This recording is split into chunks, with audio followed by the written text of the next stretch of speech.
আসসালামু আলাইকুম সবাইকে। সবাই কেমন আছেন? পহেলা বৈশাখ হলো বাংলা সনের প্রথম দিন বা বাংলা নববর্ষ।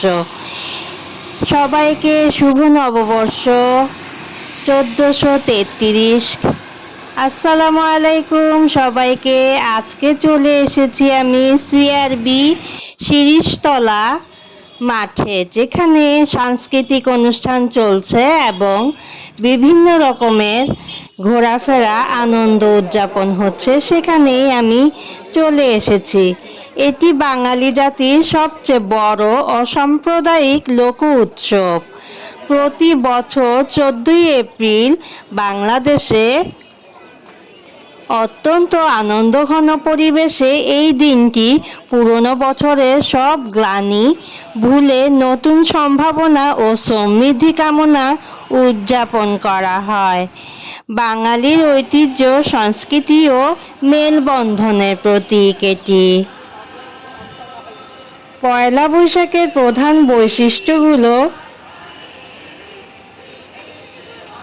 ঐতিহাসিক প্রেক্ষাপট দেখা গেলে মুঘল সম্রাট আকবরের সময়কালে কৃষকদের মাঝে কর আদায়ের সুবিধার্থে এই সনটি চালু করা হয়। আর ব্যবসায়ীরা পহেলা বৈশাখে পুরনো বছরের হিসাব বন্ধ করে নতুন খাতা বা হাল খাতা খোলেন, যা ব্যবসা সমৃদ্ধি কামনা হিসাবে গণ্য করা হয়।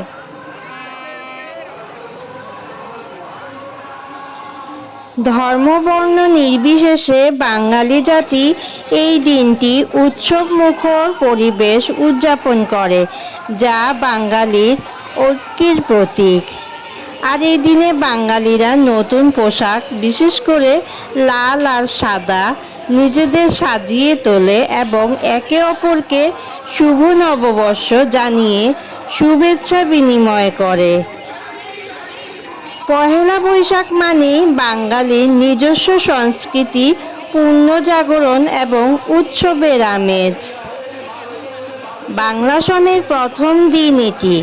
এই দিনটি বাংলাদেশের নববর্ষ হিসেবে পালিত হয়। এটি বাঙালির একটি সার্বজনীন লোক উৎসব। এই দিন আনন্দঘন পরিবেশে বরণ করে নেওয়া হয় নতুন বছরকে। কল্যাণ ও নতুন জীবনের প্রতীক হলো নববর্ষ। অতীতের ভুল ত্রুটি ও ব্যর্থতার গ্লানি ভুলে নতুন করে সুখ, শান্তি ও সমৃদ্ধি কামনায় উদযাপিত হয় এই নববর্ষ। এই নববর্ষে সরকারি বেসরকারি সকল প্রতিষ্ঠান বন্ধ থাকে আর উদযাপন করা হয়। একসময় নববর্ষ পালিত হতো আত্ম উৎসব বা ঋতুধর্মী উৎসব হিসাবে। তখন এর সঙ্গে ঘনিষ্ঠ সম্পর্ক ছিল কৃষির, কারণ কৃষিকাজ ছিল ঋতু নির্ভর।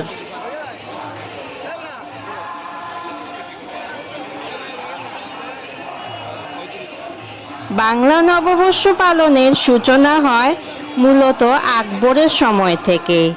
সে সময় বাংলার কৃষকরা চৈত্র মাসের শেষ দিন পর্যন্ত জমিদার, তালুকদার এবং অন্যান্য ভূস্বামীর খাজনা পরিশোধ করত। পরদিন নববর্ষে ভূস্বামীরা তাদের মিষ্টিমুখ করাতেন। এই উপলক্ষে তখন মেলা এবং অন্যান্য অনুষ্ঠানের আয়োজন করা হতো।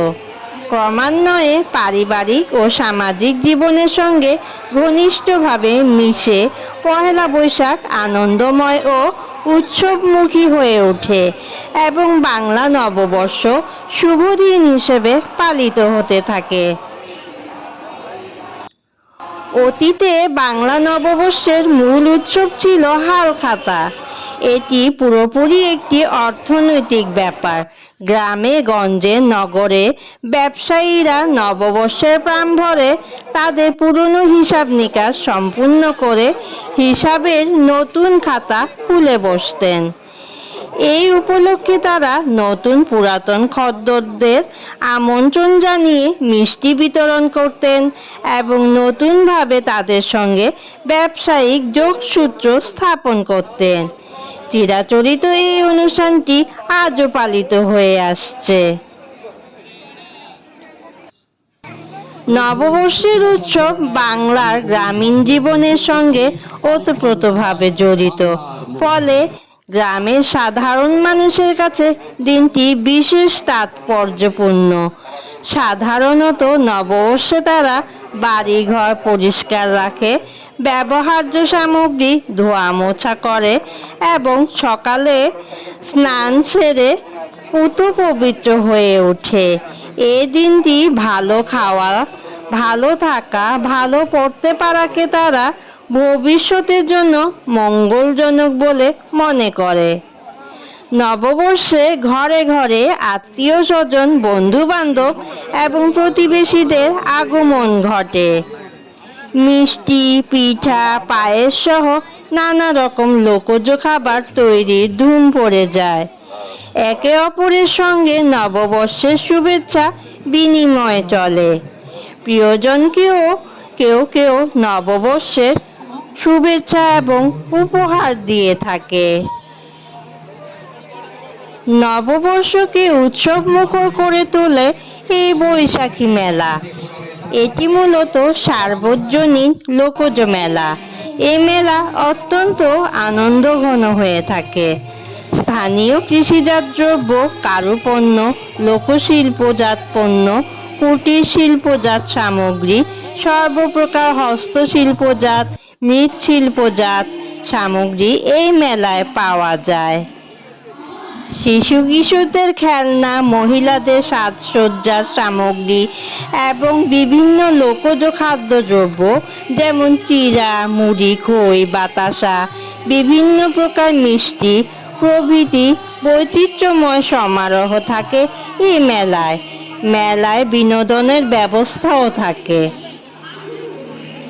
বাংলাদেশের বিভিন্ন অঞ্চল থেকে লোকগায়ক, লোকনর্তকদের উপস্থিত থাকে।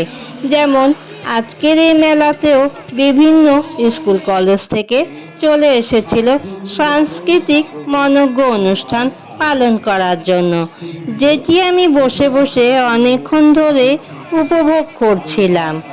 আলপনায় সাজিয়ে রঙিন করে রেখেছিল রাস্তাটি এবং জনমানুষের কোলাহলে মুখরিত এই সিআরবি শিরীষতলা।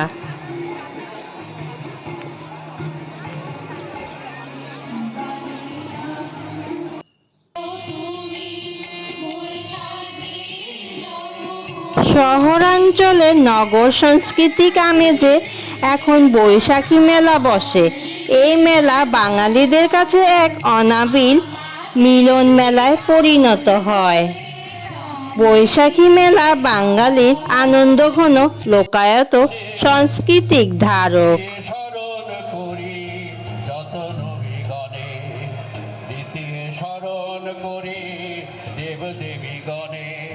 চতুর্থে স্মরণ করি দেশের জনগণে।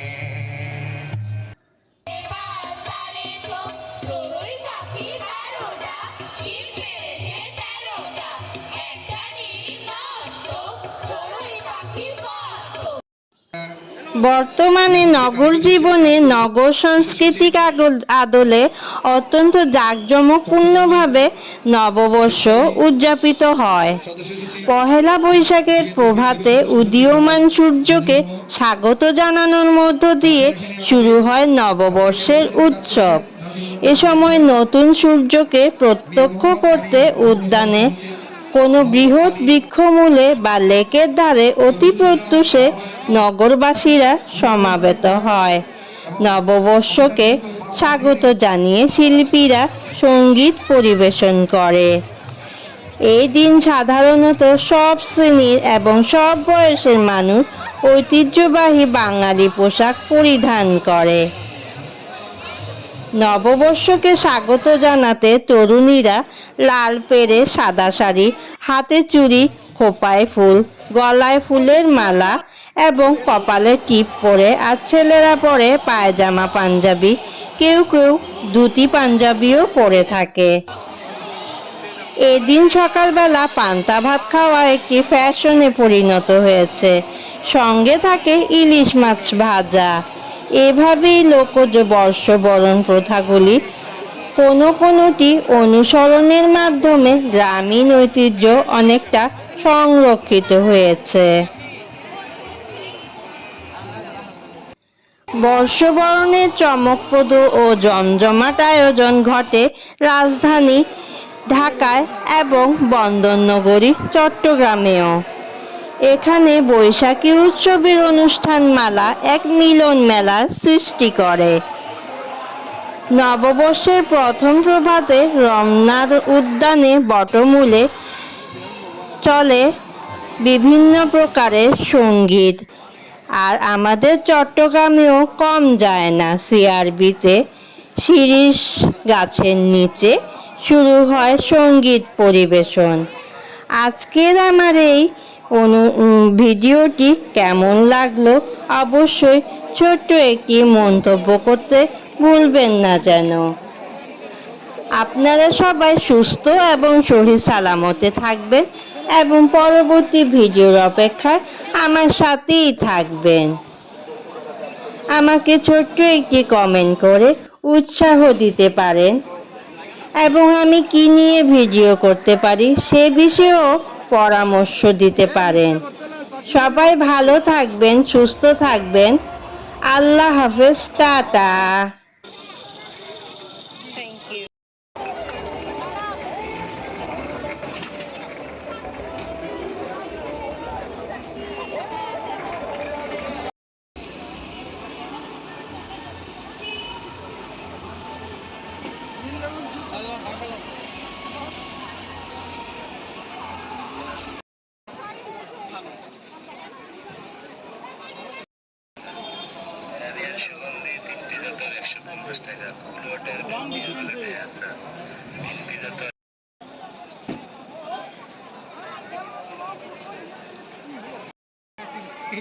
পারছি দেখো তোমরা দেখে না